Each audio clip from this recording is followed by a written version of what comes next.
Hey, friends. We are back with chapter 5, maybe chapter 6. We'll see how far we get. Okay? Here we go. His eyes snapped open, hammered open, and there were only these things about himself that he knew instantly. He was unbelievably, viciously thirsty. His mouth was dry and tasted foul and sticky. His lips were cracked and felt as if they were bleeding. If he did not drink some water soon, he felt he would wither up and die. Lots of water. All the water he could find. He knew the thirst and felt the burn on his face.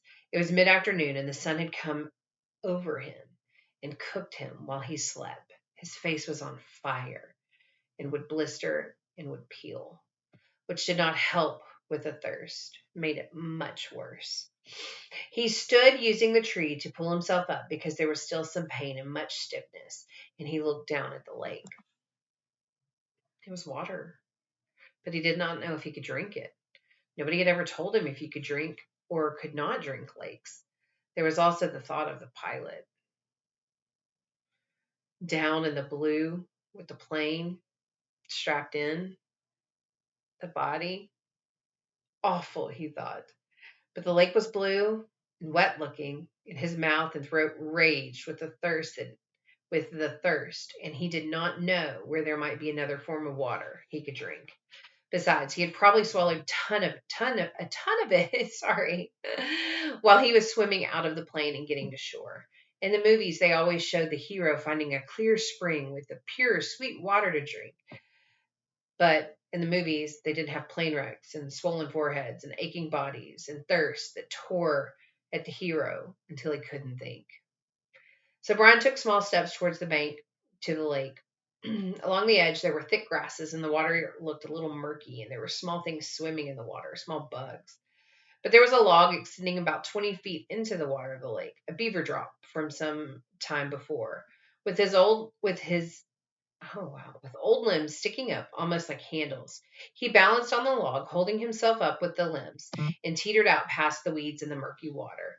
Then he was out where the water was clear, and he could see no bugs swimming, and he knelt onto the log to drink. A sip, he thought, still worrying about the lake water. I'll just take a sip. But when he cupped the water to his mouth and felt the cold lake water trickle past his cracked lips and over his tongue, he couldn't stop. He had never, not even on long bike trips in the hot summer, been this thirsty. It was as if the water were more than water, as if the water had become all of life, and he could not stop. He stooped down and put his mouth to the lake and drank, pulling it in deep and swallowing great gulps of it. He drank until his stomach was swollen, until he nearly fell off the log with it, and then he rose and tripped his way back to the bank, where he immediately got sick and threw up most of the water.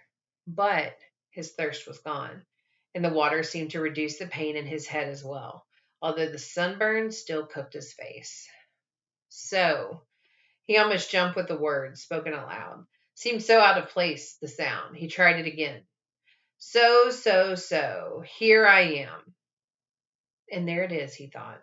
For the first time since the crash, his mind started to work. His brain triggered, and he began thinking. Here I am. And where is that? Where am I?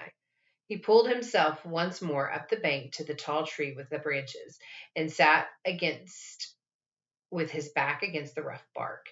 It was hot now, but the sun was high and to his rear, and he sat in the shade of the tree in relative comfort. There were things to sort out. Here I am, and that is nowhere. With his mind open and his thoughts happening, it all tried to come with a rush. All of what had occurred, and he could not take it. The whole thing turned into a confusing jumble that made no sense. He just fought it down and tried to take one thing at a time. He had been flying north to visit his father for a couple of months in the summer.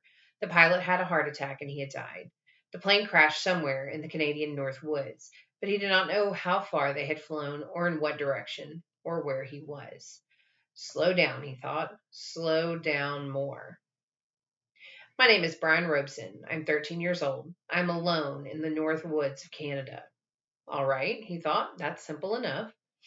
I was flying to visit my father, and the plane crashed and sank in the lake.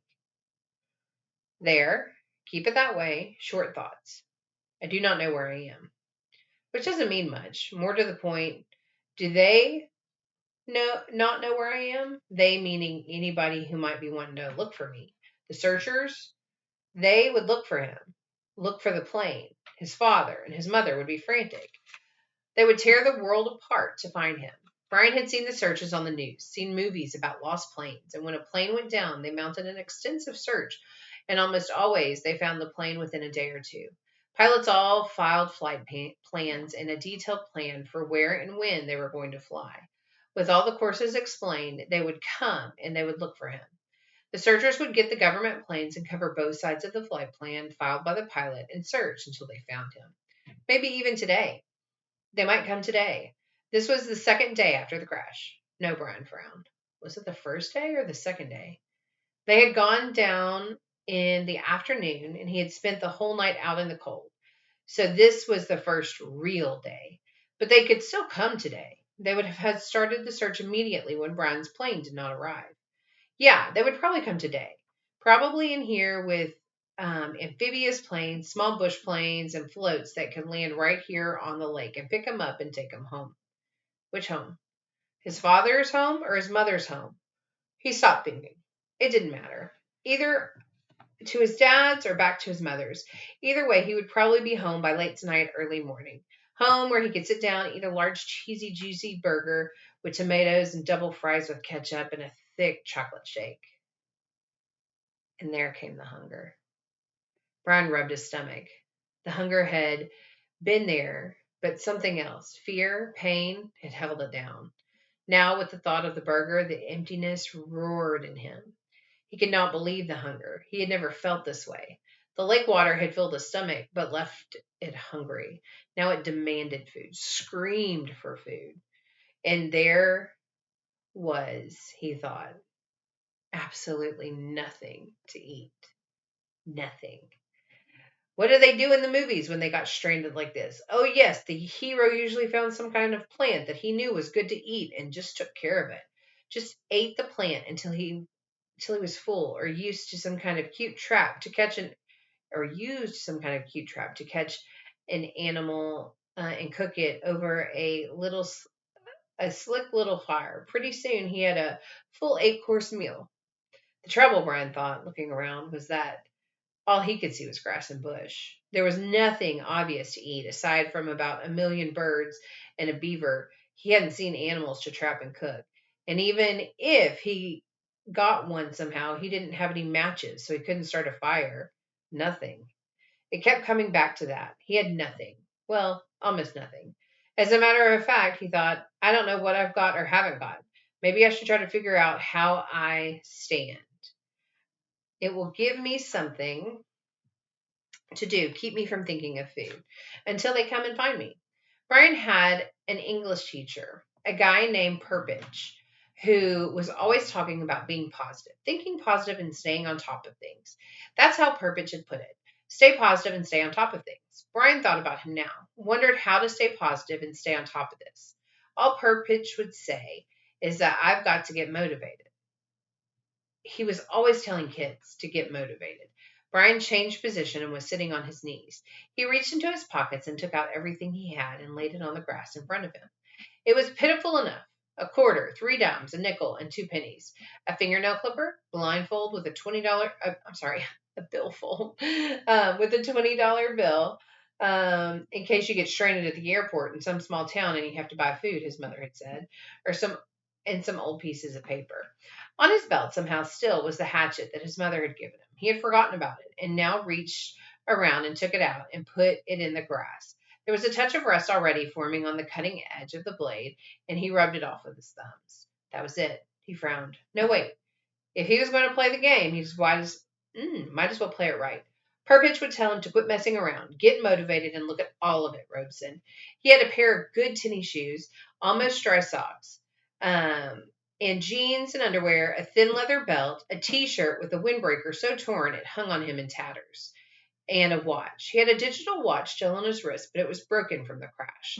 The little blank screen, and he took it off and almost threw it away, but stopped at the hand motion and lay the watch on the grass with the rest of it. There, that was it. No, wait, one other thing. All of these things he had, but he also had himself. Purpich used to drum that into them. You are your most valuable asset. Don't forget that. You're the best thing that you have. Brian looked around again. I wish you were here, Purpich. I'm hungry and I'd trade everything I have for a burger. I'm hungry. He said it out loud, in normal tones at first, then louder and louder until he was yelling it. I'm hungry, I'm hungry, I'm hungry. When he stopped, there was a sudden silence, not from him, but from the clicks, burps, and the bird sounds of the forest as well. The noise of his voice had startled everything, and it was quiet. He looked around and listened, and his mouth was open, realizing that in all of his life he had never heard silence before. Complete silence. There had always been some sound of some kind, sorry. It only lasted for a few seconds, but it was so intense that it seemed to become part of him. Nothing. There was no sound. Then the birds started again, some kind of buzzing insect, and then a chattering and cawing, and soon there was the same background of sound, which left him still hungry. Of course, he thought, putting the coins and the rest back in his pocket and the hatchet on his belt. Of course, if they had come tonight, or even if they take as long as tomorrow, the hunger is no big thing. People have gone for many days without food as long as they've got water. Even if they don't come until tomorrow, I'll be all right. I'll lose a little weight maybe, but the first hamburger, and malt, and fries will bring it right back. A mental picture of the hamburger by the way they showed it in television commercials thundered in his thoughts. Rich colors, the meat juicy and hot. He pushed the picture away, so even if they didn't find him until tomorrow, he thought he'd be all right. He had plenty of water, and although he wasn't sure if it was good and clean or not, he sat by the tree with his back against it. There was a thing bothering him. He wasn't quite sure what it was, but it kept chewing at the edge of his thoughts. Something about the plane and the pilot would change things. Ah, there it was. The moment when the pilot had his heart attack. His right foot had jerked down on the rudder pedal, and the plane slewed sideways. What did that mean? Did that keep coming into his thoughts? Whoa. Why did that keep coming into his thinking that way, nudging and pushing? It means, a voice in his thoughts said, that they may not be coming for you tonight or even tomorrow. When the pilot pushed the rudder plane, it had jerked aside and assumed a new course. Brian could not remember how much it had pulled around, but it would have been much worse after that if with the pilot dead, Brian had flown for hour after hour on this new course. Well, from the flight plan the pilot had filed.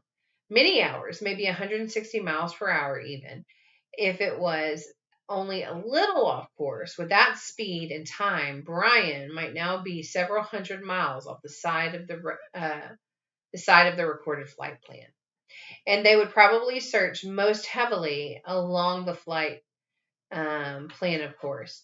They would go outside, or they would go side to, ooh, wow. They might go out to the side a little, but he could easily be 300-400 miles to the side. He could not know and could not think of how far he might have flown wrong because he didn't know the original course and didn't know how much they had pulled sideways. So, quite a bit. That's how he remembered it. Quite a jerk to the side. He pulled his head over sharply to the plane had swung around. And they might not find him for 2 or 3 days. He felt his heartbeat increase as the fear started.